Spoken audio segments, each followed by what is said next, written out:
Hi everyone, जय हिंद, जय भारत, जय माता। This video on duties of a fitter. Fitter engine room की टीम की जान होता है।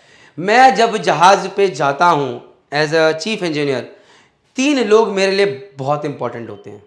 4 लोग, चलो 3 की बात करते हैं। इंजन रूम में सेकंड इंजीनियर, बत्ती साहब और फिटर। मुझे लगता है अगर ये 3 चीज़ें, 3 लोग सही हैं तो इंजन रूम की तरफ से तो मैं बहुत हद तक सेटिस्फाइड हो जाता हूँ। मेरा सेनापति सेकंड इंजीनियर, वो आधी चीज़ें हैंडल करके ले जाएंगे। बत्ती साहब वो इलेक्ट्रिकल का पूरा काम, क्योंकि ऑटोमेशन बहुत बड़ा रोल प्ले करता है। वैसे तो you have some time very smart second engineers, but still a good बत्ती साहब can make a big difference. And fitter, last but not the least, एक फिटर बहुत बड़ा रोल प्ले करता है, क्योंकि जितने आजकल यंग सेकंड इंजीनियर्स आते हैं, मैं यंग था, फिटिंग में मामला टाइट था मेरा। सो एक अच्छा फिटर हेल्प मी की वेल्डिंग करनी है, लेथ पे काम बनाना है, कुछ कट गया, कुछ फंस गए हैं।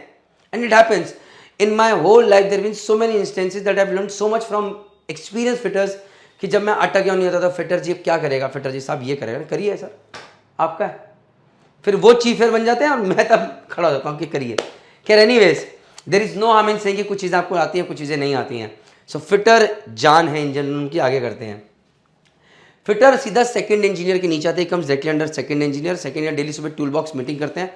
उसके अंदर आपकी ये ड्यूटी है, आपकी ड्यूटी फिटर जी आज ये काम करना है, आज हम मशीनरी पे काम करेंगे, आज हम वर्कशॉप में ये काम करेंगे, ओवरहॉलिंग करेंगे, क्लीनिंग करेंगे। सो अगर मैं बिना देखे स्लाइड अगर आपको बताऊं तो फिटर की first responsibilities to ensure that workshop is in clean condition all the time. कोई स्पैनर लेके गया है तो he kept it back, spanners हमेशा रेडी रहें। उसके अलावा हमेशा वर्कशॉप उनकी साफ रहे, क्योंकि वो उनकी कर्म भूमि है, उसमें कोई गंदगी ना हो, वो बहुत इंपॉर्टेंट है। पेंटेड रहे, चकाचक रहे। दूसरी फिटर की ज़रूरत यह है, जिम्मेदारी है कि वो इंश्योर करे कि वो अच्छे टीम लीडर हैं। मतलब टीम में बना के चलते हैं, उनकी ऑयलर से ही बनती है। सेकंड साहब ये नहीं कि पीठ पिछारे सेकंड साहब ऑयलर ने ये कर दिया, सेकंड साहब ऑयलर ये कर दिया, गलत। तीसरी इंपॉर्टेंट, उन्हें अपना काम आना चाहिए। वेल्डिंग, फिटिंग, लेथ पे काम और साथ साथ मशीनरी में भी काम आना चाहिए। मुझे आज भी याद है जब मैं फोर्थ ईयर था, मेरे साथ फिटर साहब थे जो भी थर्ड इंजीनियर बन गए, उन्होंने वीडियो बनाया तो उन्होंने मुझे जनरेटर में बहुत सारा काम सिखाया। फ्यूल वॉल कैसे निकालते हैं, कैसे लगाते हैं, पंप कैसे निकालते हैं, कैसे लगाते हैं, ओवरहॉलिंग कैसे करते हैं। And I still I am very thankful to him. And उसका एक बहुत बड़ा रीज़न था कि जितना मर्जी आप मैनुअल पढ़ लें, प्रैक्टिकल एस्पेक्ट्स कई बार कि कहीं अटक गए, कैसे निकालें, कैसे डालें, वो ये चीज़ें जो होती हैं ये हाथ से करके ही समझ में आती हैं। सो वहाँ पर fitter plays an important role. और overall I would tell all the young engineers कि फिटर से सीखने की कोशिश कीजिए अगर आपको पता है कि he is good at his work. This is very very important. So अब जरा यहाँ पर आकर डिटेल में देखते हैं। तो पहली बात, assisting engineers is maintenance and fabrication work as per the requirement. Fabrication मतलब कुछ बनाना है, लेथ पे वेल्ड करके कुछ करके, तो वो काम करते हैं। उसके अलावा असिस्ट करता है मेंटेनेंस में। कंप्रेसर पे काम है, फिटर जी साथ चले जाओ। जनरेटर पे काम है, 3 साहब को फिटर चलो साथ में चल के जनरेटर का डिकार करते हैं। मेन इंजन पे काम है, फिटर चलो साथ में करके हैं, ये इंपॉर्टेंट है। Fitter is not a watch keeper and is day worker. सबसे बेस्ट बात फिटर बनने की है कि that you are not watch keeping. आप रात को भी आ रहे हो, सुबह भी आ रहे हो, नहीं। आप सुबह 8 बजे आते हो, शाम को 5 बजे तक फाड़ के काम करते हो और चले जाते हो। उसके बाद सिर्फ आपको बुलाया जाता है जब कोई इमरजेंसी हो, तो वरना आपकी ज़रूरत नहीं है। Normal day to day work में कोई ज़रूरत नहीं है। बट कुछ पाइप फट गई है, कहीं कुछ लीकेज हो गया है, तो फिर जय माता दी है। फिर फिटर अगर 12 घंटे भी काम कर रहे हैं, 14 घंटे भी कर रहे हैं, तो जय माता दी है। बट इतनी मैनुअल लेबर रहती है कि ये सबसे फिट लोग होते हैं जहाँ पे जनरली मैंने देखा है। आगे, normally only one fitter is present on board. Generally जहाज पे there is only one fitter, but मेरे एक शिप पे बहुत पुराना खटारा जहाज था तो वहाँ पर 2 फिटर भी थे। कई बार ऐसा होता है कि बल्क कैरियर्स के ऊपर एक, अगर बल्क कैरियर बहुत ख़राब है तो एक फिटर होता है इंजन रूम के लिए, and you have got another fitter for the deck side. Deck fitter भी होता है। आगे next slide please. Duties of a deck fitter मैंने आप ऑलरेडी बता दिया है। वर्क शेड्यूल मेरा और काम करना शुरू।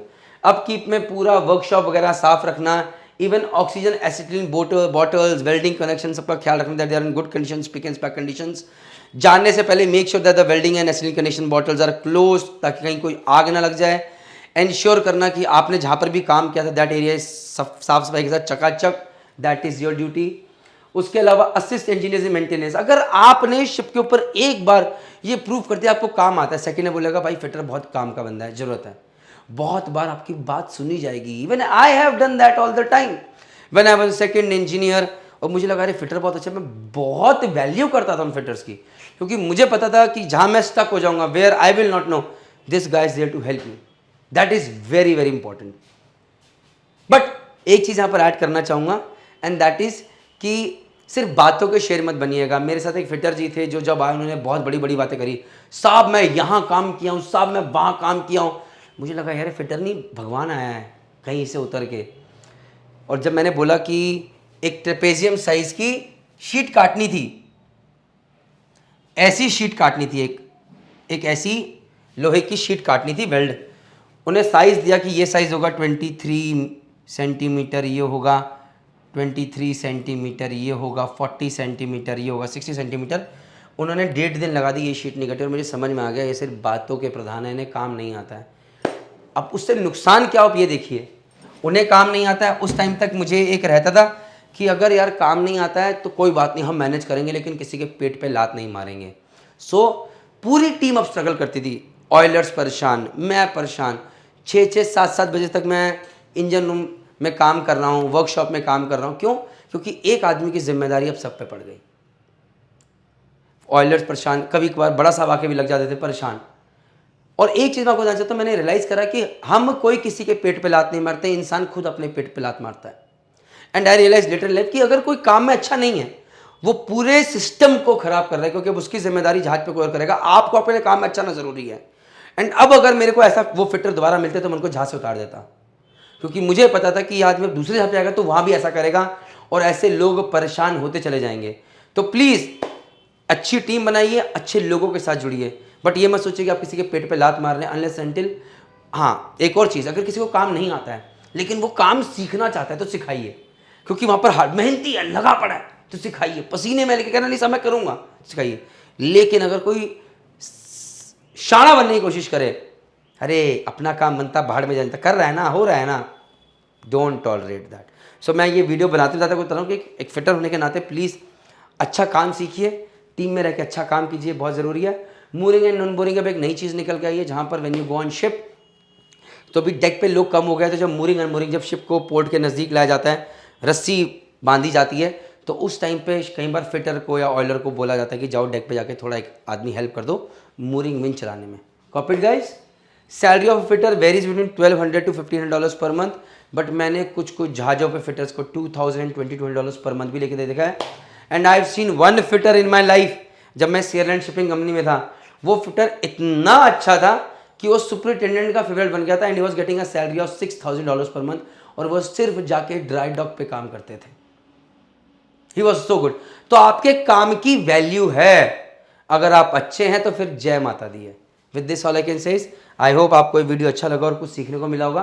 कोई भी क्वेरी है प्लीज़ ईमेल कीजिए इस ईमेल आईडी पे, follow me on Instagram @chief engineer Praneet, और व्हाट्सअप कीजिए अपनी query, will try to help you. जय हिंद, जय भारत, जय।